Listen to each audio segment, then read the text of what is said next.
Hello, my fabulous Scrappy friends. It is Jess here from the Scrappy Sisters, and thank you for joining me for Confessions of a Paper Addict Cutfiles design team layout. Now, for this layout, I've started off with the Halloween background cut file. You can see that I've cut that in all black, and I have already gone ahead and glued that flat to my purple backing paper, my purple 12x12 paper. Now, I'm just using that as to create my own pattern paper, basically. So I've taken that plain purple color, I've added on that backing paper, and now I'm just going to work as if that was a normal patterned piece of paper. I just find it's a really nice way to create a theme on your layout, especially if you don't have a lot of themed collection. I have plenty of Halloween for this layout, but if I didn't, I would still find I could create something by using a background like this, because it just automatically gives you what the theme is. You could also cut it more than once and cut out some of the little pieces like the witch's hat or the ghosts or the jack-o'-lanterns, back those and create your own ephemera. And that would work really, really well if you didn't have ephemera in this particular theme. So you can see that I am setting out my photos in a bit of a grid pattern with a kind of a chunk of space in the center, which is where my title is going to go. I have popped up that particular piece of the title, the Halloween word, which is a sticker on foam, and I've just popped the chipboard happy straight onto the page. What I have here that I'm working with is a 12x12 sticker sheet and a chipboard collection of the Halloween collection that I'm using. So I'm just playing around with those bits and pieces. I don't have any of the paper ephemera, but the sticker sheet and the chipboard is plenty enough to create a layout here. So I decided to cover up the spider web that was on the chipboard and add my own spider web, just to make it a little bit more to the forefront of your mind, because I think it was really cute. And I'm just going to embellish around the edges of each of the photos.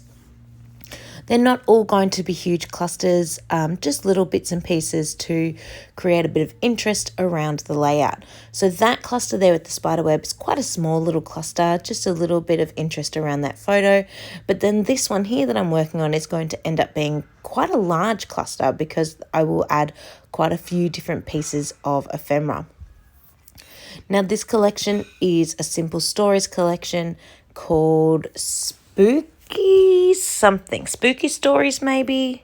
No, not Spooky Stories. It's called Spooky Nights. So it is Simple Stories, Spooky Nights. And it's a really cute little collection.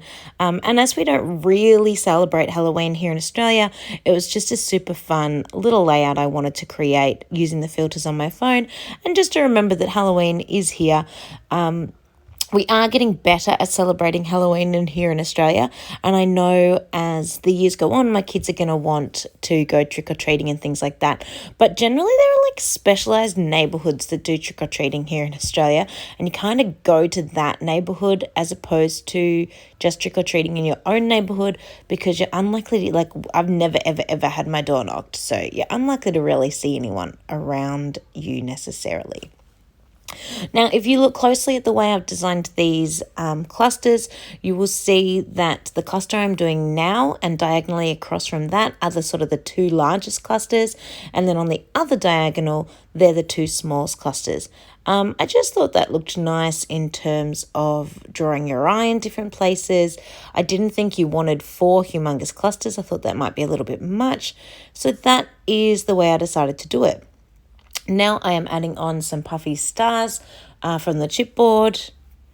Might not be chipboard, they might just be thicker, but you know what I mean. Popping those on. And then after that, I will, of course, move on to some splatters. So you can see there in that little baggie, that's all the collection I have, which is quite a bit. So here I am popping on some gold splatters. And then after the gold, I'm going to move on to the white. But then I have a problem. I know, right? I dropped the entire bottle top onto my page, and of course it landed directly on my photos. So I decided, because of the theme of these photos, I was going to put a deliberate splatter down the bottom on top of that vampire face one. This one here may have been a good call, may have been a bad call, not sure, but I've done it and I'm moving on. Now, don't forget to check that description box down below. You will see links to this particular cut file as well as to the COAPA Etsy shop, and you know you want to check that out. See you all next time.